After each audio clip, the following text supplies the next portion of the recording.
मी सौ ज्योती विलास शिंदे। सर्वप्रथम माझे गुरु विद्या वाचस्पती डॉक्टर मिलिंद स्वामी महाराज भुसुरे यांना नमस्कार करून मी माझे मनोगत व्यक्त करते। माझे शिक्षण BA झाले असून ते मी सोशॉलॉजी मध्ये केलेले आहे आणि मी एक गृहिणीच आहे। गुरु शिष्य परंपरा ही आपल्या देशात अगदी देवादिकांपासून चालत आलेली आहे। उदाहरण द्यायचे म्हटले तर श्री ज्ञानेश्वर महाराज तसेच श्रीकृष्ण ज्ञानेश्वर महाराजांनी आपले मोठे बंधू निवृत्ती महाराज यांनाच गुरु मानले होते आणि श्रीकृष्णाने सांदीपनी गुरुजींना गुरु मानले होते।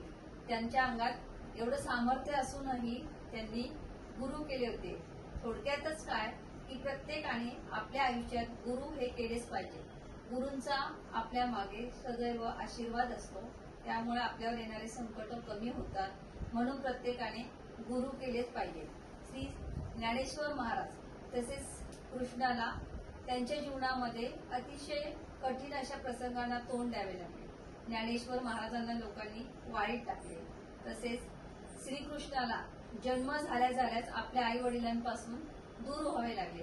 किती त्यांना तपश्चर्या करावी लागली। मग थोडक्यात सांगण्याचा उद्देश हाच की प्रत्येकाने आयुष्यात गुरु हे करायलाच पाहिजे। गुरूंनी दिलेले अध्यात्म किंवा त्यांनी दिलेले जे तत्वज्ञान असतं त्यामध्ये एवढं सामर्थ्य असतं की आपल्या जीवनात येणाऱ्या अडीअडचणी येतात पण त्यांचं प्रमाण हे कमी असतं। आणि मिलिंद भाऊंना गुरु करून आता जवळजवळ 2 तप म्हणजे 24 वर्ष पूर्ण झालेली आहेत आणि या 24 वर्षात मला बरेच आध्यात्मिक ज्ञान मिळालेले आहे।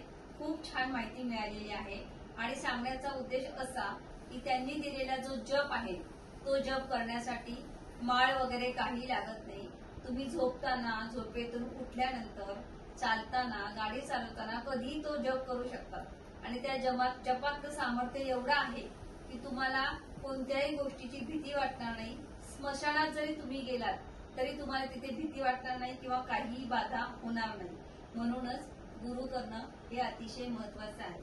माझी सर्व शिष्यवर्गांना एवढीच विनंती आहे की तुम्ही तुमच्या नातेवाईकांना, मित्र परिवार, तुमच्या कॉन्टॅक्टमध्ये जेवढे लोक असतील, मुलं मुली, जास्तीत जास्त लोकांपर्यंत आपल्या गुरूंचं आध्यात्मिक ज्ञानाची माहिती पोहोचवा की जेणेकरून त्यांनाही या मार्गामध्ये येण्याची आवड निर्माण होईल आणि एका दृष्टीने त्यांच्या जीवनाचंही कल्याण होईल।